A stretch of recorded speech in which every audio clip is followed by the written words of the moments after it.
Hi everyone, welcome to my channel.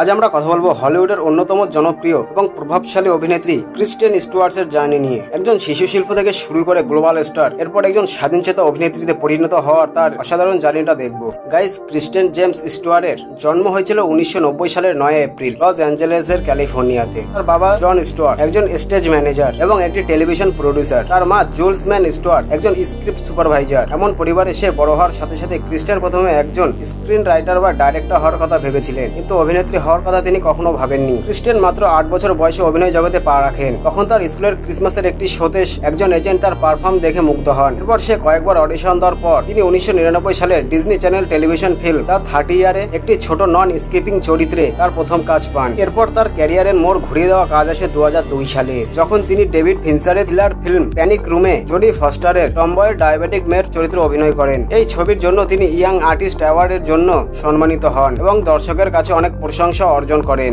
এরপর 2003 সালে cold ক্রিক manor এবং 2004 সালে স্পিকের মতো ছবিতে তার অভিনয়ের দক্ষতা এই সিনেমাতে আরো অনেক ফুটিয়ে তোলে। তবে ক্রিস্টেন স্টুয়ার্টসের পরিচয় রাতারাতি বদলে যায় 2008 সালে, যখন সে একজন স্টেফানি মেয়ারের একটি বিখ্যাত সিরিজের উপরে টুয়াইলাইট সিনেমায় বেলা শায়নের চরিত্রে অভিনয় করেন। এই ছবিটি সারা বিশ্বে এক বিশাল সাফল্য অর্জন করে এবং তাকে এক আন্তর্জাতিক স্টার বানিয়ে দেয়। এরপর এই সিনেমার প্রতিটি পার্ট, যেমন নিউ মুন, এক্লিপস, ব্রেকিং ডনসের মতো এরকম ব্লকবাস্টার মুভিতে অসাধারণ পারফর্মের দক্ষতা দেখায়। টুয়াইলাইট সিরিজের সময় ক্রিস্টেনের তার ব্যক্তিগত জীবনে একটি আলোচনার বিষয় হয়ে ওঠে, বিশেষ করে রবার্ট প্যাটিনসন এর সাথে তার সম্পর্কের ব্যাপারে। তাদের সম্পর্ক এবং ব্রেকআপ নিয়ে মিডিয়াতে যেসব জল্পনা রটাচ্ছিল তাতে তার খ্যাতি আরো বাড়িয়ে তোলে। আর এই সময় তিনি সবসময় মিডিয়ার স্পটলাইটের মধ্যেই থাকতেন। টুয়াইলাইট সিনেমাটি সাফল্যের পর ক্রিস্টেন নিজেকে শুধুমাত্র ব্লকবাস্টার ফিল্মের মধ্যে আটকে রাখেননি, তিনি বিভিন্ন স্বাধীন এবং আর্ট হাউস ছবিতে কাজ নিজের অভিনয়ের দক্ষতা বাড়িয়েছেন। 2012 সালে snow show white and the huntsman এর মতো বড় বাজেটের সিনেমাতে কাজ করার পাশাপাশি তিনি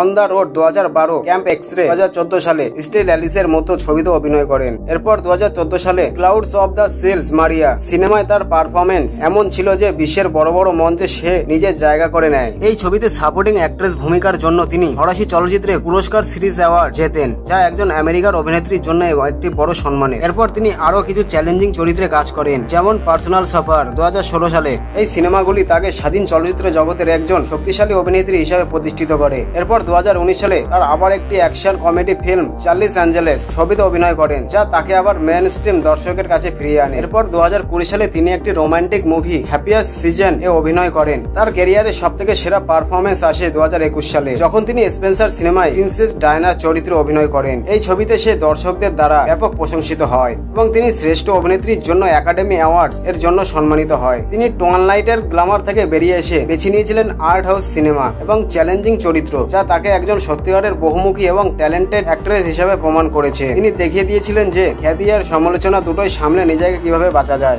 গাইজ, আজ এই পর্যন্ত। ভিডিওটি কেমন লাগলো কমেন্টে অবশ্যই জানাবেন।